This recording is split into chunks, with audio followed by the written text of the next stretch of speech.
Welcome back to Cord Cutting Today, where we break down some of the biggest stories happening in the world of cord cutting, including ESPN finally killing Comcast and Spectrum TV. We'll tell you what's happening there. Crackle, which died, rose back, and is now dead again, is down. We'll tell you what's happening there and what the future of Crackle, Redbox, and others are. And answering a few common questions about Comcast's new unlimited data plans. We saw a lot of your questions, and I got a few quick answers for that. These stories and a whole lot more come up in a quick second, but as always, you can find a link to every story I talk about in the show notes and in the first pinned comment, so you can read them for yourself and come up with your own opinions. We'll love to hear from you in the comments. Also, if you're new here, please consider hitting that subscribe button, hitting that thumbs up. We do a video, at least one every day, trying to help you break free from the high cost of television and still watch the shows you enjoy. By hitting subscribe or hitting that thumbs up, you let YouTube know you enjoy what we do here, so they recommend our videos to more people. With that said, let's dive into it. ESPN's all-access streaming service, whatever it's going to be called, flagship, there's all kinds of names floating around for it. It's getting some new details about this, and it's probably going to kill one of the last hopes for Comcast and Spectrum to keep their TV packages going.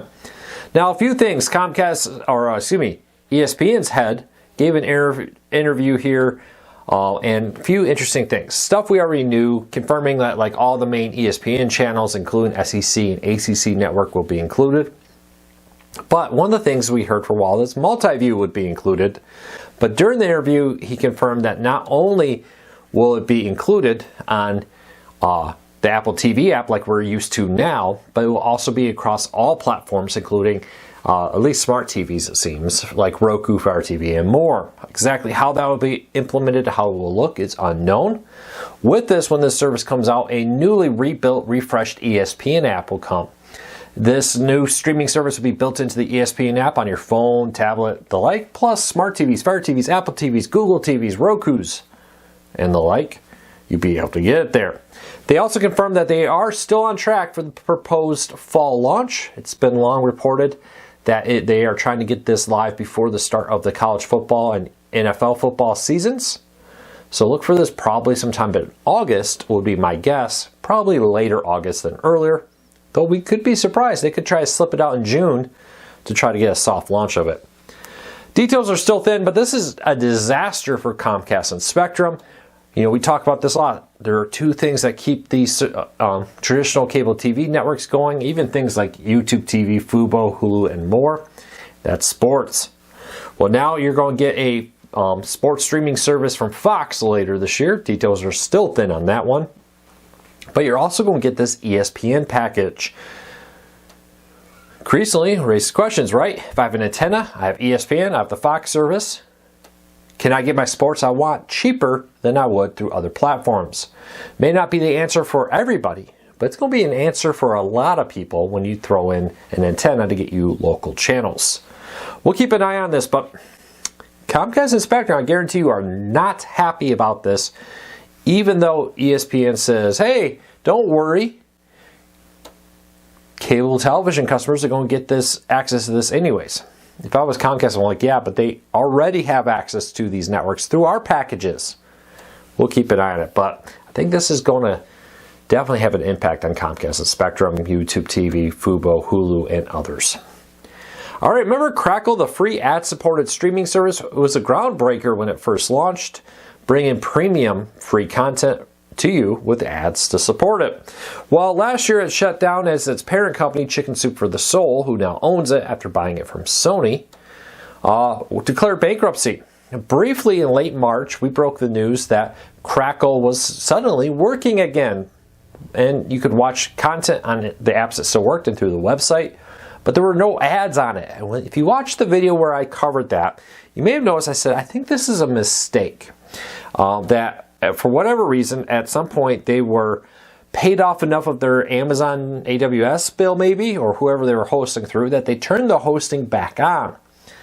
And they were probably racking up bills they didn't want to, and I thought that the fact that they were all running ad-free was probably the biggest red flag.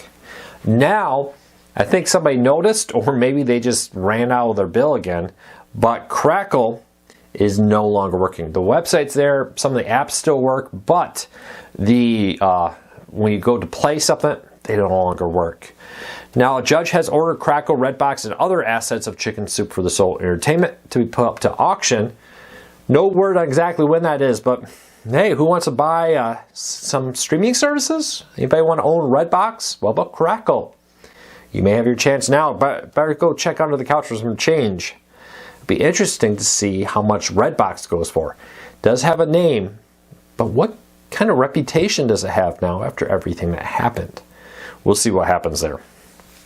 All right, next up, Major League Soccer was a groundbreaker that brought its content to Apple TV Plus. Now, I talk a lot about the different deals out there that negatively impacted it. A lot of executives have been complaining about this deal where Major League Soccer streams exclusively through Apple TV. I don't want to rehash it, but basically hard to find new audience and brings in less money than the old deals. Well, to try to get around that, some Major League Soccer teams have struck deals to air their games on local television over the air, but on a tape delay. So the game is completely over and they re-air them, trying to attract new audiences.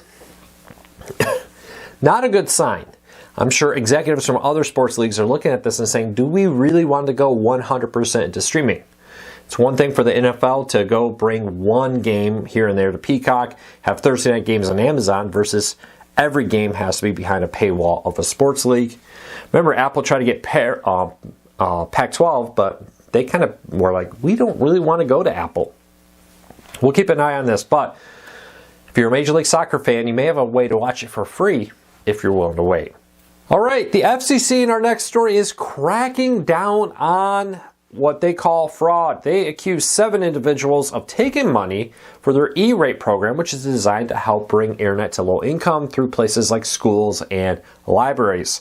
And charging, in this case, sometimes over $14 million. And the FCC is accusing them of not following through and actually delivering on their promises.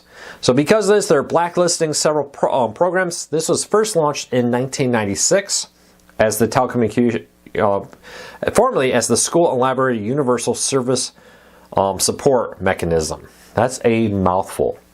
But in short here, it allows the FCC to give grants basically to local schools and libraries to try to bring internet access to them and different technologies. And now they're accusing several groups of taking money from this fund but not actually delivering content. Always innocent until proven guilty, but the FCC is banning them now from it as they crack down on fraud in these programs that they say is widespread and rampant. It'll be interesting to see who else. 7 sounds like a lot, but if they really are cracking down on fraud, I expect to see more of this in the near future. We'll watch out. Speaking of fraud, in our next story up, there's quite a conglomerate of companies here teaming up to stop scammers on elderly. Amazon, Google, Walmart, and AARP have teamed up to fight, to launch an organization to fight elder fraud. I tell you, I actually have family members I regularly hear from who are like, hey, I got this text message, is it real? Or I got this email, is it real? It's a big issue. We sometimes laugh, oh, who would fall for this? Apparently somebody, there was a story not too long ago that the FTC says scammers are increasingly getting more money from text message scams. Well, now the AARP, Walmart, Amazon, and others are teaming up to try to fight it, to educate seniors, to push laws and different things to crack down on this, create technology to block scams before they happen. I mean, you probably go to Walgreens or local grocery store or Walmart, look at the gift card section. Have you noticed those huge signs about stop, you may be a victim of fraud, don't buy gift cards to pay bills?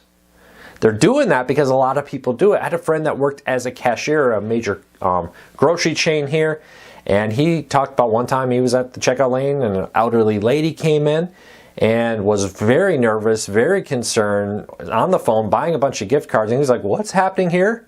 And she's like, well, I have to pay this over the phone with these gift cards. He was like, ma'am, that's probably not real. And she ended up hanging up and not buying all those gift cards. But it happens. And it happens more than you think. So I hope that Walmart, Amazon, AARP, and others are successful. And I hope they really do some good here because it's a very much needed cause. Make sure to talk to your family members, both young kids and elderly, about the dangers of some of these scams. It's not just elderly people being scammed.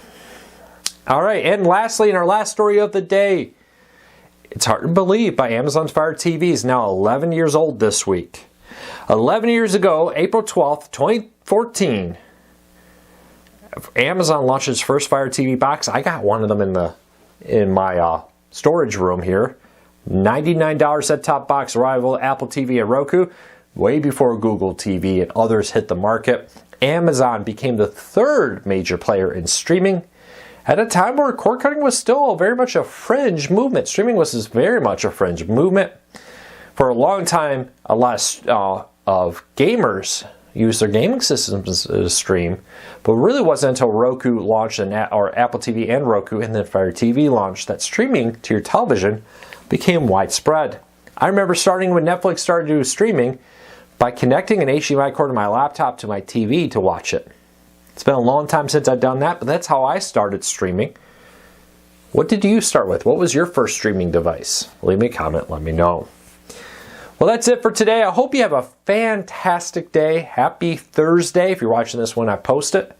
If you like these videos, if we helped you at all, please consider hitting that subscribe button or hitting that thumbs up.